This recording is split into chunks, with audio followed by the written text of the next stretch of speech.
Light Yagami, Johan Liebert, and Yuuichi Katagiri. Both all considered highly manipulative characters. All of these characters are quite popular within the anime community, most notably for their intelligence and their manipulation. But between the three of them, who's the better manipulator?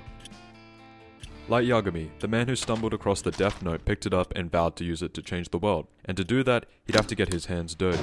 But throughout the series, we see him use manipulation to his advantage, not just by literally using the Death Note, but also with his words. So how does he do this? Light meets Naomi Misora at the police station, while he's trying to drop off some fresh clothes for his father. He overhears Naomi talking about the Kira case, and naturally, he's curious and decides to investigate. He speaks to the receptionist, and starts off by introducing himself, followed by stating his reason for being there. The receptionist, of course, recognizes him for not just being Sucho Yagami's son, but also being involved in helping to solve the insurance fraud murder investigation last year.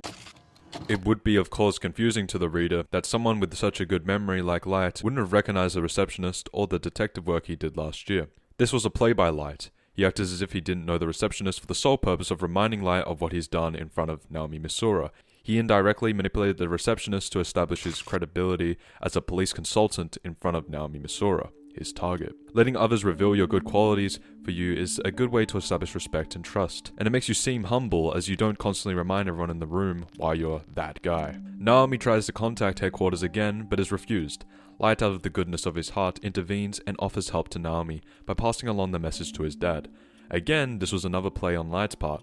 By offering to help Naomi in a desperate time of need, he was able to slowly but surely establish a certain level of trust within her.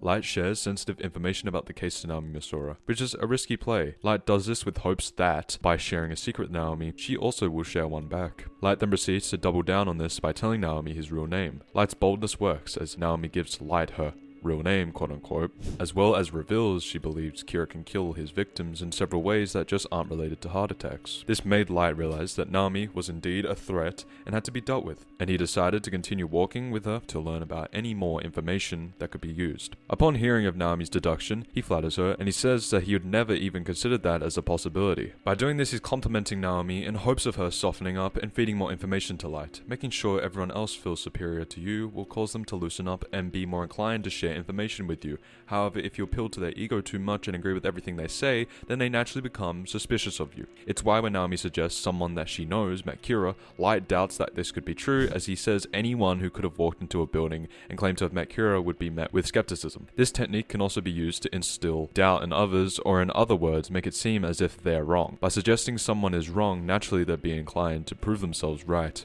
And how would they go about doing this? By bringing up more evidence to support their theory. And that is what Naomi does by revealing to Light that her fiancé was forced to reveal his ID, and was controlled by Kira to reveal all the names of the FBI agents, because the bus hijacker didn't die of a heart attack like the rest of the Kira victims.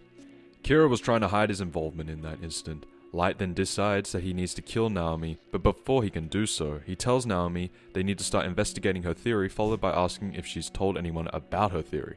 This sudden urge to agree with her theory and investigate was to mask Light's true intentions. Light wanted to make sure nobody else knew of Naomi's theory, otherwise he'd have to tie up loose ends. Once he gets confirmation, she's the only one who knows. He's free to deal with her as he pleases. Light writes Naomi's name down, but she doesn't die. Light isn't visibly panicking, but there are subtle signs of discomfort that Naomi catches, such as him slowing his pace, checking his watch, and growing quiet due to being filled in his thoughts. Naomi tells Light she'd like to head to the station on her own, where Light realizes he needs to calm down and figure out the best solution to get her name. Light suddenly tells Naomi that it will be impossible for her to contact anyone from the task force directly. To reinforce his statement, he uses her case, pain, and the love of her fiancé to convince her to not do so. Naomi, however, is still naturally curious. After all, how does Light know so much about the task force? Light then reveals to Naomi that he is a member of the task force, as he goes on to say that since many detectives quit due to fearing for their lives, he was put on the task force by L despite being a teenager. To back this up, he uses his previous established social credibility as a teenager who was able to solve an insurance fraud case just a year ago, which means he is competent enough as a detective. Light also reveals he can go to task force headquarters as he pleases and can investigate freely as he sees fit. Light covers his lie with the truth, as by using the fact he is an intelligent detective, it would make sense as to why L would want him on his team. Naomi still is cautious, however, and tells Light she wants to try and contact Elle on her own. She reveals to Light that she used to be an FBI agent and previously worked with Elle in the past. This finally gives Light something to use, and he switches his plan to convince Naomi to join the task force. Light does this by complimenting her intellect, as well as making her feel special by saying not everyone can do this, but you can. Light is confident that this will work because Naomi states she feels like Light and Elle are similar, and talking to Light reminds her of Elle. Light continues to build up Naomi's self-importance by stating she has more experience than most due to being a trained FBI agent, solving a case with Elle in the past, and qualifying with the task force standards. Light previously mentions the qualities of a task force member, which are a chosen few elite, handpicked by Elle, highly skilled, well-respected, and trustworthy. When reasoning with Naomi why she's a good fit for the task force, he uses similar words before, such as, you have experience as an FBI agent, which qualifies with chosen few elite, talented, and respected, which correlates with highly skilled, and Elle trusts her.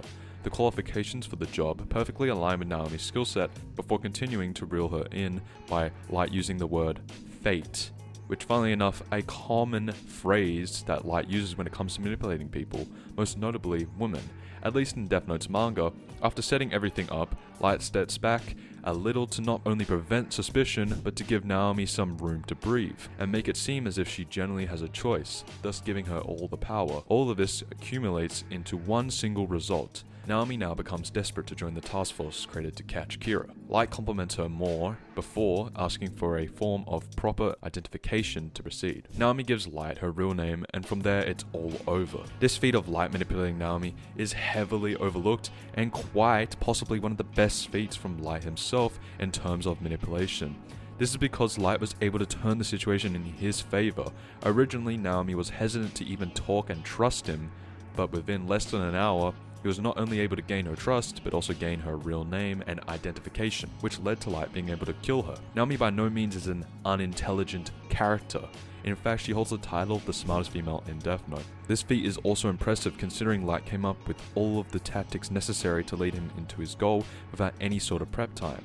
It was all on the go, while this carefully thought out in real time, displaying just how efficient of a manipulator Light Yagami is. But what about Johan Liebert? If you're enjoying this video so far, please subscribe. Johan Liebert, the nameless monster. Johan is a far more special character when it comes to analyzing his manipulation, and at the same time a bit troubling.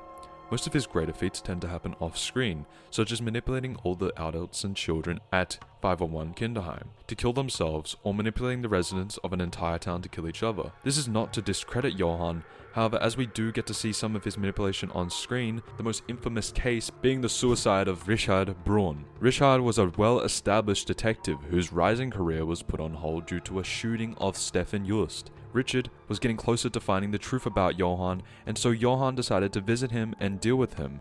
Johan and Richard then go to a bar to continue to chat, but keep in mind, that means he distrusts him and is on guard. Johan, however, can slightly lower his guard by revealing the true purpose of requesting to meet Richard.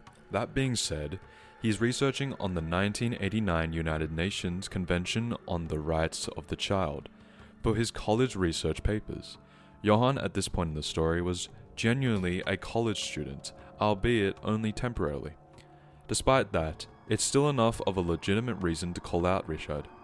Once seated in the bar, he offers Richard a drink, who hastily declines.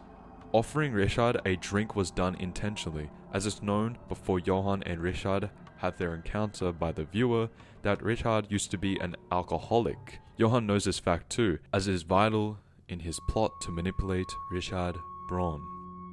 Knowing people's guilty pleasures is essentially a gap in the person's psyche, which makes it all the more easier to manipulate the person if done correctly. After Richard denies Johan's offer of alcohol, Johan says he understands and it's probably for the best, because you executed that boy while you were drunk. Johan didn't use words such as kill, murder, or guy, and instead decided to use words that would have more impact like execute or boy, which is done to instill guilt into Richard and remind him of his past actions. Johan asks this question in a way where his demeanor is not only non-threatening, which was done to not raise Richard's guard any further. Johan continues to use the word execute, which causes Richard to get defensive. Johan changes the subject slightly and references multiple 1989 articles centered around the rights of a child. Richard only gets more frustrated, and Johan pulls back and apologizes, as he reminds Richard that this is all for the sake of a research paper. Even though Johan has reassured Richard, he is still annoyed. Johan buys a bottle of whiskey and tells Richard they should take their conversation elsewhere. The environment you're in is responsible for how you are feeling. If you're standing on the middle of a sidewalk waiting for the bus as it snows, you'll feel cold, anxious, and in a rush, as not only will you want the bus to come on time, but wonder if it will even come at all.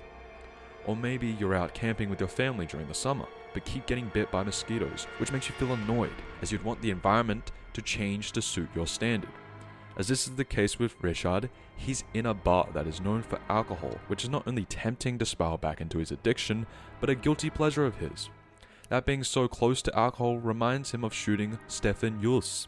Johan decides to change the environment to better suit Richard's needs, and also make him more comfortable.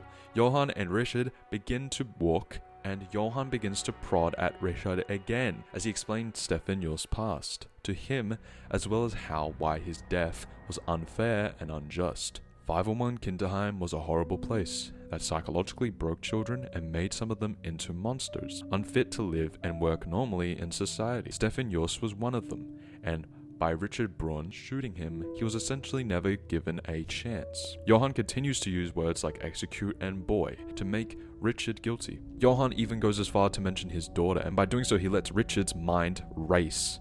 Johan once again changes the environment to prevent Richard from feeling the need to escape. The scene then plays out on the rooftop, with Johan dropping the revelation that he's done research on the case, and Richard was never seen drinking at the bar on the day of Stefan Jules' execution. Johan adds fuel to the fire and essentially scrambles any sense of logic and reasoning that Richard had left by telling him he was calm, sober, and wanted to execute Stefan Jules. Johan asks him even more questions like, why are you trying to forget? Or are you just lying?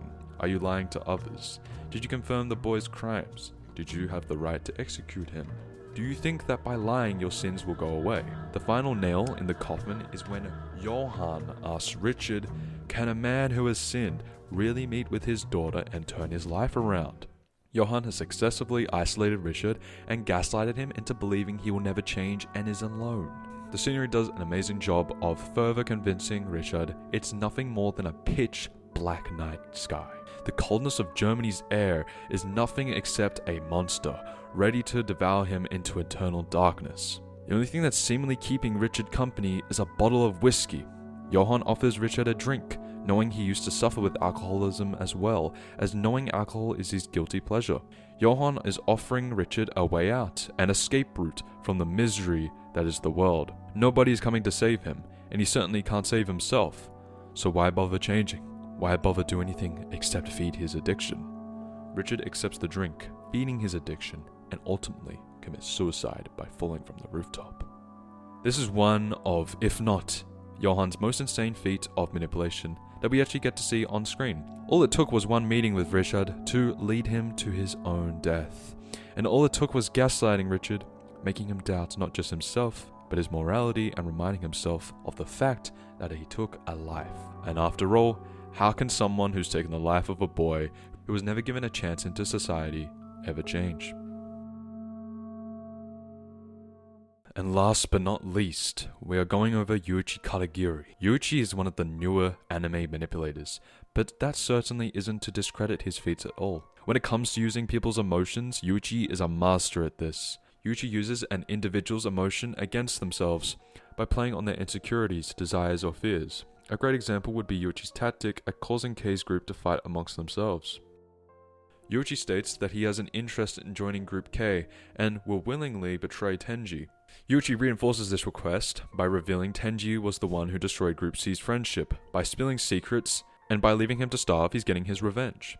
This makes it seem like he has a genuine reason to betray Tenji, and this almost actually works. Yuichi can lower their guard, and along with the fact that if he were to join their team, they'd be one step closer to winning the game. However, Kei is against it and says they should ask the captain first before making such a big decision. Yuichi instantly bites at this opportunity and mocks them all for seemingly having to rely on their captain. The other group members are annoyed, but not as much as here Kyutaro. who Yuichi knew before, often gets emotional. Here, Kutaro then attempts to punch Yuichi, which was his goal, as during the time the rules specifically stated that physical violence would ultimately lead to the other team winning. This bad decision is prevented at the last minute by Kei, but this small scene shows how simple it was for Yuichi to use another individual's poor emotional control to his advantage. By building a certain level of trust in others, you will be able to get them to comply to your requests and of course manipulate them with ease.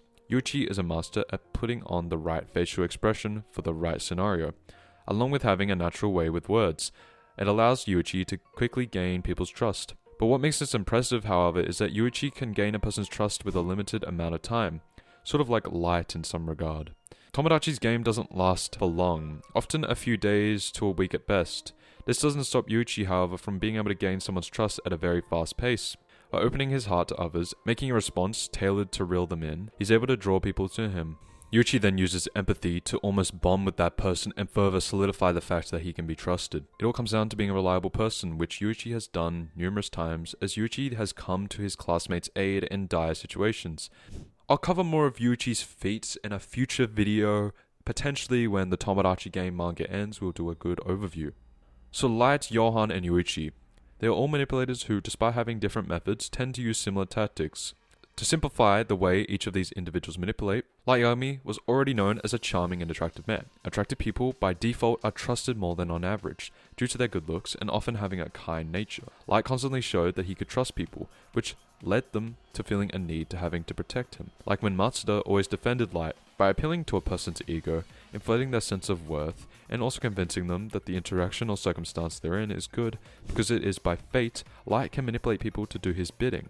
Light was also so manipulative, he convinced the world that Kira was a higher power who was judging others based on their criminal acts. This led to a large decrease in crime and wars, and also caused an entire cult in the name of Kira to be formed and still active even after Light's death. Johan can intuitively and perfectly assess anyone's psychology, behavior, and motivations. He sees their mind and soul at first glance, allowing him to perfectly predict what people will do and how to manipulate them. He has perfect observational, perceptive, analytical, calculating, tactical, and deductive skills.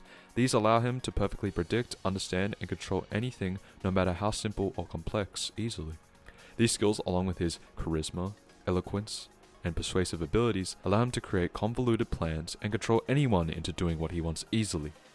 Johan leaves such an impression on people that he can convince legions to commit murder, play suicide games, or do other monstrous things after just a single encounter. According to Lunge, this process is done by altering the fulcrum of someone's identity, like removing a map's coordinate axis. The more jumbled their lines become, without that foundation, the more room he has to redraw or define their maps. Yuichi, however, puts on the demeanor of a kind boy who wants his classmates to win. Underneath all of this goodness, however, is an abomination that is waiting to catch you at your lowest in order to strike. Yuichi makes his enemies believe they are in control and that they are superior, which ultimately leads to their downfall, as when he strikes, it's when you least expect it. So after seeing all these ways that these people manipulate others, I think it's either Johan over Light over Yuichi, or Johan equals to Light over Yuichi, if you buff Light with some other feats that can be discussed in the future. Who do you think is the best in manipulation? Rank them all from best to worst in the comments.